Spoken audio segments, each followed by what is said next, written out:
Hubbard knew Scientology would be unwelcome, so he devised a top-secret battle plan. He called it Operation Goldmine. Using a cover name, the United Churches of Florida, Hubbard issued secret orders to take over the town. These orders, in effect, very clearly stated, move into this area, find out who your friends are, develop them, find out who your enemies are, destroy them, and then move into every possible area of community life, business, social, religious, education. The plan worked. Clearwater is a Scientology bastion. Scientology owns many prime sites. Big-name Scientologists like Lisa Marie Presley have moved in. You could get all the big high rollers, you get the people with the dollars, and you could make a fortune.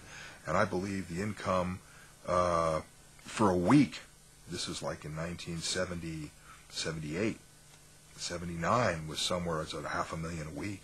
I mean, that's where the big bucks started to be made, when you could do that.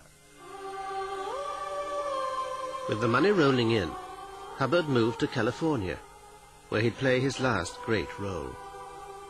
His ambition was to film sci-fi blockbusters based on his books, but he ended up making Scientology training films. The movie mogul, Cecil B. DeMille. You know, it was like he was. He tried to be bigger than life, but he just wasn't. So he would make these extravagant sets. They were ludicrous. They were not big productions. They were just silliness. They were an egomaniac. He tried to be flustery and big and powerful, but if you looked, just stepped and observed, you could see that he had fear about everything. And finally the fear came down to dust particles. Little teeny dust particles. He had phobias about dust. He had phobias about smells. He had phobias about sounds. So he would hear sounds that weren't there. He would scream at the sound technician. And he would see things that weren't there, and he would scream at the people who were framing the shot. And he would smell smells that weren't there, and he'd have people rinse his clothing some 13 or 15 or however many times.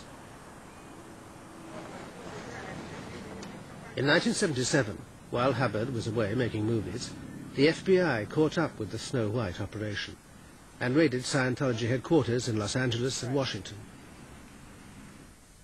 Hubbard's wife, Mary Sue, and 8 other Scientology executives were convicted and sentenced for conspiracy and stealing government documents.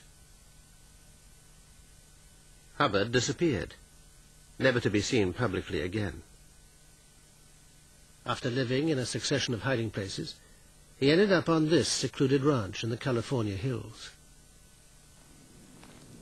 Secrecy has veiled his final years, but one man, Robert Vaughan Young, who was then a Scientology public relations officer, was later given a description of Hubbard by one of his guardians.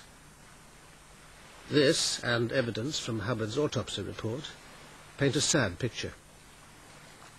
He had grown a beard, he had grown his long hair. The nails were long, very much in the same problem as they found out with Howard Hughes, unkempt nails. Neighbors, there was a neighbor that walked in on him one day, and he'd become very frightened and suddenly scurried out of the barn. He was frightened to meet people. He was terrified of meeting any new people. He was disappearing down into this little strange world of his that he had created. And the irony of this is a man that was promulgating and telling the world that with my technology and ideas you can get bigger and bigger and bigger, and yet he was shrinking down until finally he was hiding. On January the 24th, 1986, Ron Hubbard died. The Church of Scientology said he'd simply quit his body to continue his work elsewhere. Him dying suddenly made him very mortal, and the last thing we could have is to have Hubbard be mortal. So a story had to be designed, and the story is that he went off to research the next level. And what's amazing is how the Scientologists bought this. without any questioning. They bought it.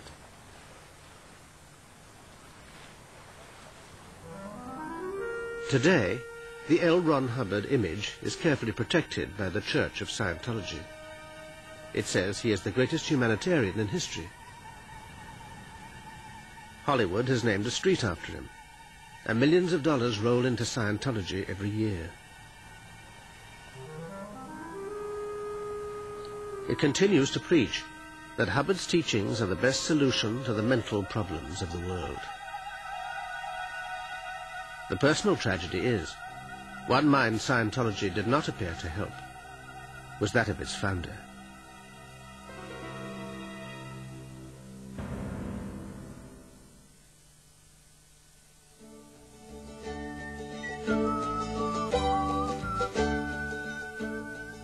Secret Lives next Wednesday at 9 profiles the holiday camp king Billy Butlin. Our film next tonight on 4 is Caddyshack.